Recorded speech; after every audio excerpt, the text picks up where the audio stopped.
Isang malaking pagsulong sa paglaban sa mga ballistic missile ng Rusya. Kagabi sa Paris, nangyari ang isang bagay na sa mga susunod na taon ay tatawaging panimulang punto ng bagong Europeanong depensa. Lumagda ang Ukraina at siyam na bansa sa Europa ng deklarasyon para sa pagtatatag ng pinagsamang anti-ballistic na koalisyon. At isipin ninyo, ang naging tagapagpasimula, pangunahing tagapagdisenyo at tagapag-ugnay ng pan-Europeanong panlaban sa himpapawid ay hindi Alemanya, hindi Pransya, hindi Espanya at maging ang Estados Unidos ng Amerika, kundi ang kumpanyang Ukrainian na Firepoint. 10 bansa sa Europa ang nakasundo na magtulungan para bumuo ng sariling sistemang panlaban sa mga misil na magpoprotekta sa Ukraina at buong Europa sa hinaharap. Pero ang susi sa lahat ng ito, syempre, ay ang numero. Noong gabi ng Hulyo 13, ipinakita ng kumpanyang Firepoint ang Ukrainian interceptor na FP-7X na nagkakahalaga ng humigit kumulang $700,000. Halos $4 na milyong ang halaga ng misil na PAC-3 para sa Patriot ng Amerika. Mas mura ng higit 5 beses. Ito ang nagbago ng lahat. Sa wakas, pwede nang pabagsakin ang mga ballistic missile hindi na pa isa-isa kundi ng maramihan. Sa episode na ito, ano ang koalisyon na ito? Anong koalisyon ang binuo sa Paris? At sino ang mga tasali? Ano ang alam tungkol sa Ukrainian na sistema ng depensa laban sa mga missile na Freya? At kailan ito, sa wakas, lilipad?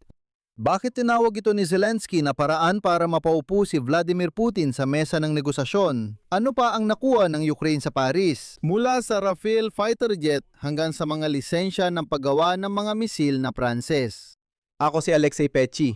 Talakayin natin ang paksang ito, pero bago magsimula, ang mahalaga, hinihiling ko sa inyo na mag-subscribe kayo sa YouTube channel na ito. Pindutin lang, saglit lang ito. Malapit na tayo sa 300,000 subscribers. Personal lang magpapasalamat sa inyong pag-subscribe. Maraming salamat. Kaya, noong gabi ng Hulyo 13, ang mga leader ng Dinamarca, Pransya, Alemanya, Italia, Netherlands, Noruega, Espanya, Sweden, United Kingdom at syempre ng Ukraina ay lumagda sa isang pinagsamang deklarasyon tungkol sa pagbuo ng isang pinagsamang koalisyon para sa integrated na depensa laban sa mga missile para sa buong Europa. Ipinahayag ito ng palasyo ng Elysee matapos ang summit ng koalisyon ng mga nagnanais na agad ipinatawag ni Pangulong Emmanuel Macron. Ang layunin, malinaw, ay lumika ng isang integrated na arkitektura ng depensa laban sa mga missile na magdadagdag sa mga umiiral na pambansa at European na sistema at sa huli ay magbibigay ng proteksyon laban sa mga missile sa buong Europa. Para dito, pinagsasama-sama ng mga bansa ang industriya ng depensa, agham at mahalagang karanasan sa labanan. Susunod, magbabahagi ako ng CP mula sa opisyal na deklarasyong nilagdaan ng 10 bansa. Amin, naming kinikilala ang natatanging karanasan ng Ukraina na nakuha nila sa pagtatanggol laban sa agresibong digmaan ng Rusya. Ito ay pagkilala na ang Ukraina ang lagi-isang bansa sa mundo na sa kasalukuyan gabi-gabi ay sumasalag sa malawakang mga balistikong pag-atake at wala pang ibang may ganitong karanasan. Mahalagang banggitin na bukas pa rin ang koalisyon sa ibang bansa. Nanawagan si Andrei Sibiga ng kagawaran ng ugnayang panlabas ng Ukraina sa mga katuwang sa konseho ng EU na aktibong sumali. At kung papayakinin natin ito ng husto, ang Ukraina ang gumagawa ng mga raketa, ang mga Europeo ang nagbibigay ng teknolohiya at pera at sabay nating binubuo ang isang malakas na sistema ng depensa laban sa mga misil. Dito pumapasok ang sistemang panlaban sa misil ng Ukraina na Freya. Si Freya ay makapangyarihang diyosa ng digmaan at mahika sa mitolohiyang Scandinavian, pati patron ng pag-ibig, kagandahan at pagkamayabong.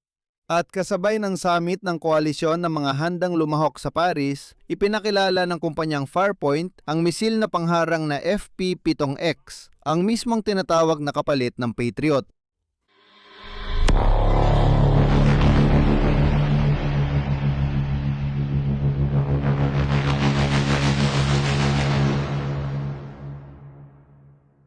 Ang mga katangian ng missile ay ang mga sumusunod. Bilis na hanggang 2,000 metro kada segundo, abot ng paglipad hanggang 200 kilometro haba ng missile ay 7 metro at 25 sentimetro at ang warhead ay hanggang 150 kilo. Ang katawan ay gawa ng buo sa composite na materyales at ang seeker nito ay semi-active infrared na dinedevelop kasama ang kumpanyang Aleman na DL Defense. Ang Freya ay isang multifunctional na sistema kaya nitong gumana bilang panlaban sa himpapawid at bilang depensa laban sa mga missile. Pero ang pangunahing layunin ay ang pagharang ng mga ballistic na missile at ang konseptong ito ang dahilan kung bakit talagang natatangi ang proyekto. Ang Freya ay planong gawing pan-Europeanong kalasag na pagmamay-ari ng mga kasosyong bansa. Hindi ito yung lohika na parang bumibili ang Ukraine ng kung ano mula Europa.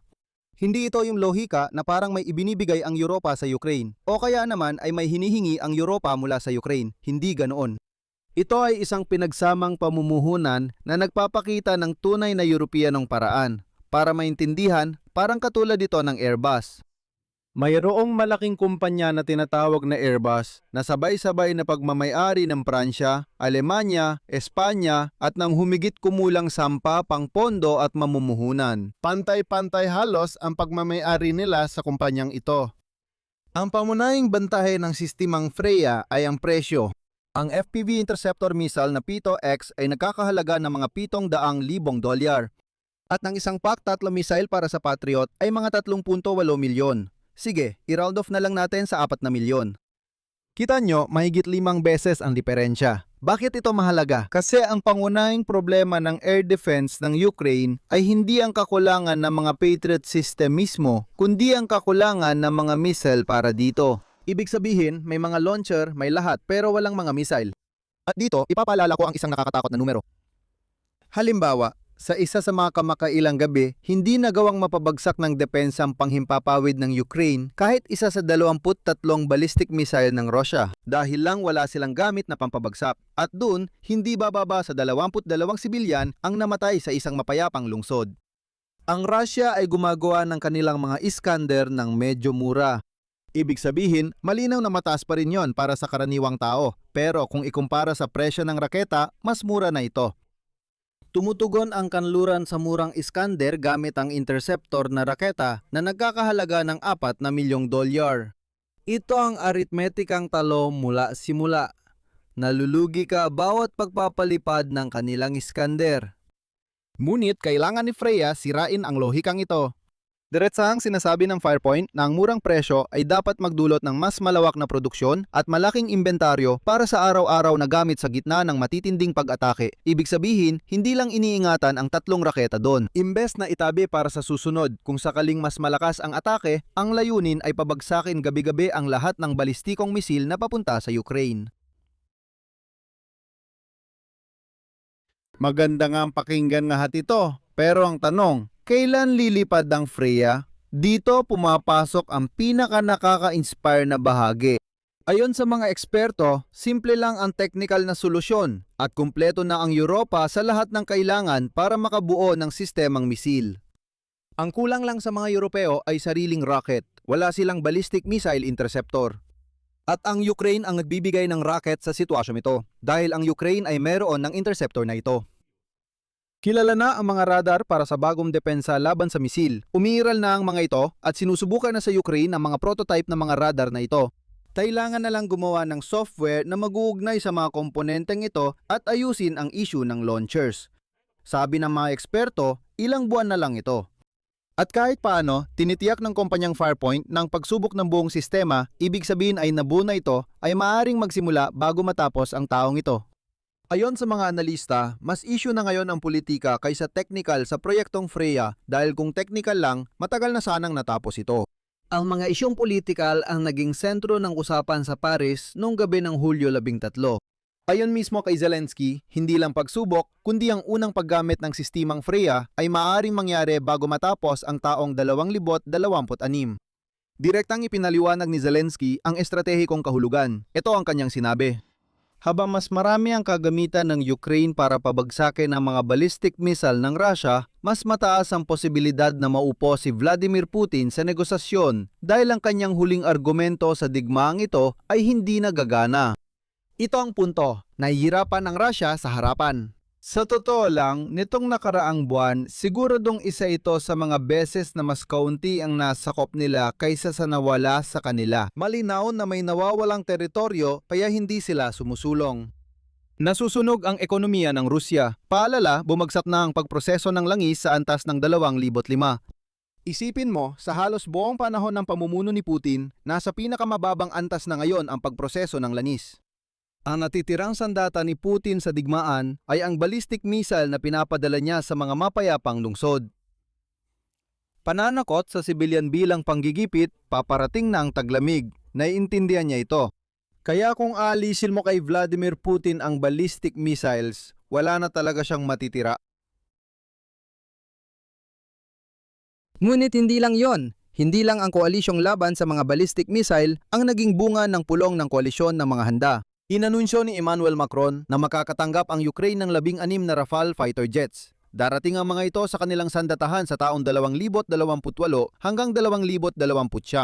Dito, hindi tayo dapat malungkot dahil walang nanghakon ang mga iyon sa atin noon. Paalala ko lang, noong Nobyembre ng nakaraang taon ay nagkaroon ng kasunduan sa mga Pranses na bago mag-2035 dapat makatanggap ang Ukraine ng kabuuang 100 Rafale F-4 na eroplano mula sa Pransya.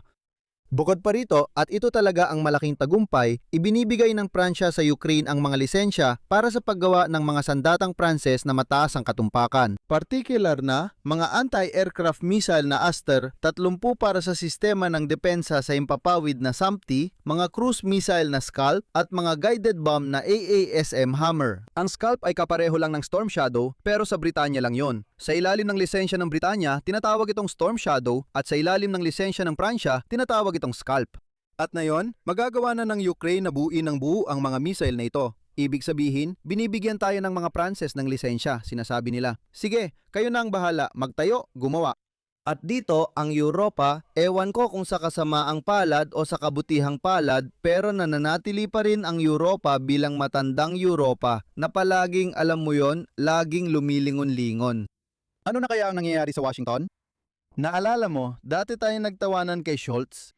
Si Scholz, yung Chancellor ng Germany, ayaw magpadala agad ng tangke sa Ukraine at sinabing hintayin munang magpadala ang Amerika ng Abrams bago sila magpadala ng Leopard. Una, pabayaan mo nang magpadala ng mga misail ang Amerika, tapos kami naman. Ganyan talaga sila, walang nagbago. Ngayon, babanggitin ko ang sinabi ni Emmanuel Macron para maintindihan mo ang reaksyon ko.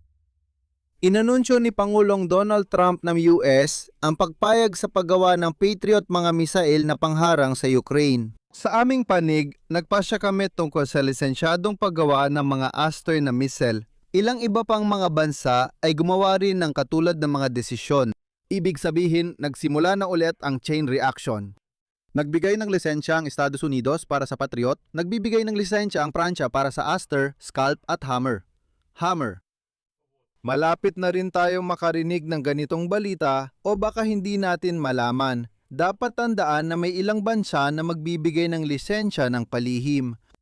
Malalaman lang natin kapag nangyari na. Ibig sabihin kapag may missile na lumipad papuntang Rusya, doon na lang i-anunsyo na gawa yon sa Ukraine. Dahil noong halimbawa, ika-13 ng Hulyo, 2026 ibinigay ng bansang iyon ang lisensya sa Ukraina. Hindi lahat ay handang gawin ito ng hayagan. Ang Ukraina mula sa tumatanggap na yon ay gumagawa na ng armas. Banggitin ko rin na lumawak na sa 37 bansa ang koalisyon ng mga gustong sumali. Sa unang beses, sumali ang Moldova at Hilagang Makedonya. Napag-usapan at nakumpirma rin ang suporta na nagkakahalaga ng 70 bilyong euro taon-taon nito ang tinalakay sa summit ng NATO. Noong 2026, 70 bilyong euro at sa 2027 dapat ay hindi bababa sa parehong halaga. Napakagandang balita nito dahil nagbibigay ito ng kasiguraduhan. Naiintindihan mo kung ano ang pinakamababang aasahan mo. Naalala mo yung mga meeting noon, Ramstein? Sa mga pagpupulong na yon, lumalabas noon si Mark Milley at sinasabi niya, sino ang may ano? Dumating ang Ukraine na may listahan ng mga kailangan. Ang Ukraine ay nagsusulat ng listahan, kailangan ko nito, kailangan ko niyan. Si Mark Milley ay nagtatanong kung sino ang may ganito at pwedeng magbigay. Wala kaming kasiguraduhan noon kung meron o ibibigay ba. Ngayon, nagkaroon na ng kasiguraduhan. Sabi sa amin, 70 bilyong euro kada taon ang pinakamababang matatanggap ninyo. Ito ay mula lang sa mga estruktura ng NATO. Ang punong ministro ng United Kingdom na si Keir Starmer ay hiwalay pang naganunsyo na sasali ang London sa programang pautang ng Europa para sa tulong militar sa Ukraine na may karagdagang 70 bilyong euro. At ang pinakamatinding balita, pagkatapos ng pantigil putukan, handa ang 25 bansa na magpadala ng kanilang mga puwersa sa Ukraine. Sabi ni Starmer, magsisimula na ang pagsasanay militar ng mga kaalyado sa mga bansang katabi ng Ukraine para ihanda ang multinasyonal na puwersa. Ang susunod na pagpupulong ng koalisyon ng mga handang tumulong ay sa Setyembre. Una, magkakaroon ng pagpupulong ng mga ministro at ayon kay Zelensky, susunod ang pagpupulong ng mga lider sa Kyiv. Abangan pa. Pero wag muna tayong magpadala sa sobrang pag-asa. Ano kaya ang pwedeng pumalya? Maging tapat tayo. Ang pagsubok sa sistemang Freya ngayong taon ay hindi ibig sabihin magsisimula agad ang serial na produksyon bago matapos ang taon.